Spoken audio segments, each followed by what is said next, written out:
For the first time since this war began, European troops may stand on Ukrainian soil not to fight, but to prevent the next war. British and French soldiers, military hubs across Ukraine, not as conquerors, not as liberators, but as a warning written in uniforms and steel. This is the moment where peace stops being an idea and becomes a risk. Russia calls foreign troops a legitimate target. Ukraine calls them security guarantees. Washington calls them protocols. These are not just words. They are fault lines carefully chosen, deliberately vague, and potentially explosive. I want you to understand something crucial. This is not about ending a war. It is about controlling what happens after the guns fall silent. If this perspective sharpens how you see today's headlines, share it. Because to grasp why Europe is willing to cross this line, we have to step back and ask what problem this war has truly created. The central question now is deceptively simple. What does peace actually mean in Ukraine? A ceasefire is not peace. A signature is not security. What Britain, France, and their allies are discussing is something far narrower and far more fragile. The idea on the table is deterrence by presence, not a NATO expansion, not a declaration of war, but a multinational force operating under a legal framework designed to secure skies, seas, and institutions once the fighting stops. The United States would monitor a truce. Europeans would bear the physical risk on the ground. Ukraine would receive guarantees without formal alliances. This arrangement exists because every alternative is worse. A frozen conflict invites future invasion. A rushed peace without guarantees collapses under pressure. And a full military victory, for either side, remains out of reach. So what is being built here is a compromise architecture, intentionally ambiguous, politically delicate, and strategically risky. To understand why leaders have arrived at this point, we need to look backward, not forward, to how this war evolved into a war that cannot simply end. To understand how we arrived here, you have to return to the structure of the war itself. Russia's full-scale invasion in February 2022 was designed to be decisive. It failed. What followed was not resolution, but entrenchment. A grinding conflict in which territory changed hands slowly, costs accumulated relentlessly, and neither side achieved its core objectives. Today, Russia controls roughly 20% of Ukraine, including most of the Donbas industrial region. Ukraine has resisted ceding any land, even as the human and economic toll mounts. Over time, the war shifted from rapid maneuvers to attritional logic, artillery, infrastructure strikes, winter campaigns. Each season hardened positions and narrowed options. Diplomacy evolved in parallel. Early peace proposals collapsed under mistrust. Later plans, including a US-led framework leak last year, were seen in Kyiv as skewed toward Moscow. That triggered months of renegotiation, revisions, and quieter concessions. What emerges from this history is a pattern. The longer the war lasts, the harder outright victory becomes, and the more attractive managed restraint appears. That realization sets the stage for the first real crisis of this endgame. Then came the first rupture, quiet on the battlefield, explosive in consequence. As diplomats gathered in Paris, the discussion shifted from whether Ukraine should receive security guarantees to how they would be enforced. This was the moment the abstract turned operational. Britain and France signed a declaration of intent. Not a treaty, not a deployment order, but a legal and political signal that European forces could one day operate on Ukrainian soil if a peace deal is reached. Military hubs, secured skies and seas, regenerated armed forces. Each phrase carefully chosen and deliberately incomplete. At the same time, allies converged around a second idea: American monitoring of a ceasefire without an automatic promise to fight. Guarantees, protocols, backstops, different words, same tension. How to reassure Ukraine without provoking Russia. Moscow's response was predictable and chilling. Any foreign troops, it warned, would be a legitimate target. No counterproposal, no endorsement, just silence and continued strikes across Ukraine. This was the crisis beneath the crisis. Because once foreign troops are discussed, peace stops being hypothetical. It acquires borders, uniforms, and risks.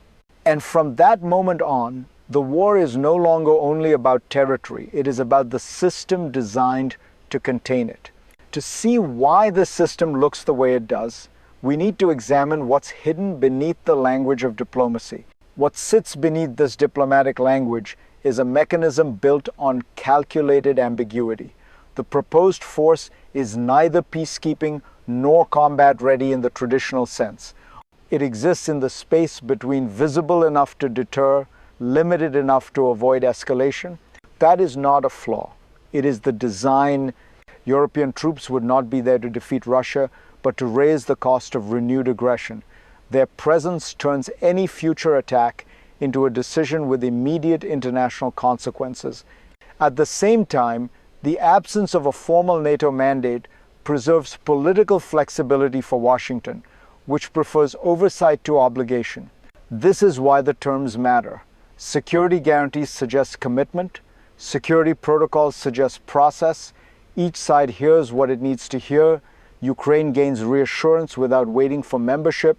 Europe gains relevance without rewriting alliances.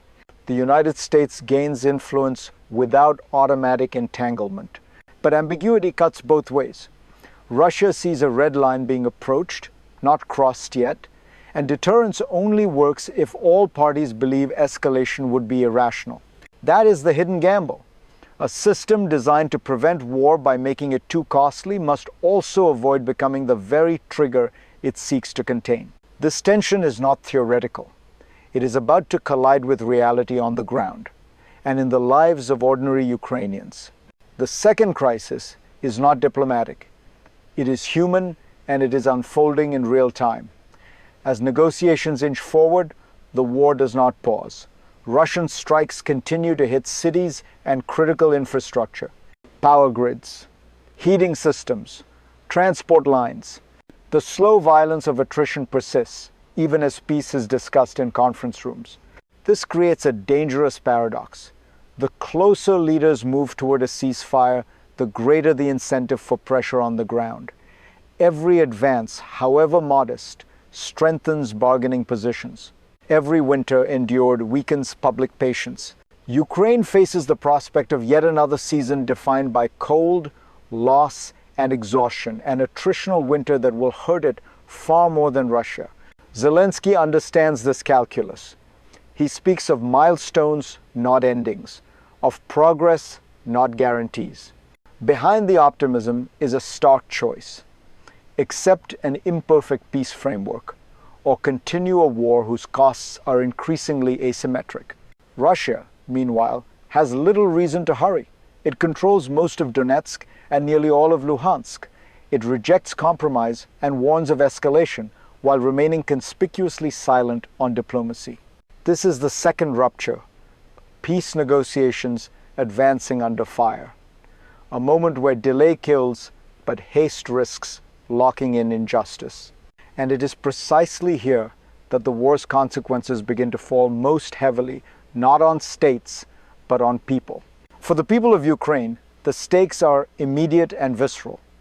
Every diplomatic nuance, every clause of a security protocol translates into lives, homes, and futures. Cities already battered by months of strikes brace for another winter.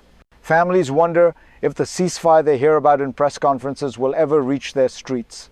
Farmers and workers face infrastructure in ruins, supplies scarce, and the unrelenting fear of renewed attacks. You, if you imagine yourself in their shoes, would feel the strain of uncertainty. Peace talks promise protection, yet the reality is ambiguity. International guarantees are only as strong as the willingness of foreign powers to act. And the human cost, both physical and psychological, is impossible to abstract. Zelensky hopes that the presence of European troops, combined with US oversight and continued weapons support, will convince the population that negotiating for peace is a rational choice, not capitulation. If this reflection moves you, consider sharing it, because understanding the human dimension is essential to understanding why these high-level agreements matter. Even as we empathize, we must zoom out. The consequences of this war ripple far beyond Ukraine's borders. The war in Ukraine is no longer just a regional conflict, it is a pivot point for global security. Every decision in Paris reverberates across Europe, drawing in powers from the Atlantic to the Pacific. Military hubs on Ukrainian soil signal a shift in the balance of deterrence, sending ripples through NATO, the EU, and beyond. Consider the message. Europe is willing to risk confrontation with Russia to secure stability. The United States assumes oversight, maintaining leverage without direct entanglement. Meanwhile, Moscow watches silently, calculating its next moves, aware that each escalation risks international backlash. This architecture of uncertainty extends far past Ukraine. Energy markets, defense strategies, diplomatic alliances, all are being reshaped by the prospect of a multinational force operating in a contested zone. Allies must balance deterrence with diplomacy, showing resolve while avoiding provocation. Understanding this, you see that the war is no longer just about territory. It is a test of global order, of how states manage risk, and of whether strategic ambiguity can prevent escalation without inviting it. Next, we need to explore the possible futures this precarious system could produce. Looking ahead, 3 futures emerge from the Paris negotiations, each shaped by the same fragile architecture of guarantees and presence. The first, cautiously optimistic. A durable ceasefire holds. European troops operate under strict protocols. US oversight ensures compliance. Ukraine begins reconstruction, its armed forces strengthened, its sovereignty largely intact. The war ends without immediate bloodshed, and a fragile peace takes root. The second, middling scenario. Ambiguities persist. Moscow tests the limits of European forces. Skirmishes continue. Ceasefire lines fluctuate. Ukraine survives, but uncertainty lingers. Reconstruction is slow. The population remains anxious, the economy fragile, and political trust tentative. The third, pessimistic outcome. Misunderstandings or miscalculations spark new escalation. European troops meant to deter become targets. Russia resumes aggressive operations. Ukraine suffers further loss. The international coalition strains under the pressure of conflicting mandates. Each path underscores a single truth. Peace is not automatic. It is managed, mediated, and maintained through deliberate, often uncomfortable compromises. The architecture of deterrence and diplomacy is a test of judgment, of restraint, and of vision. Even with these scenarios laid out, one thing is clear. The choices made in the coming months will define the future of Ukraine and the stability of Europe for years to come. As we draw this analysis to a close, one insight stands above all. Peace is never simple, and security is never guaranteed.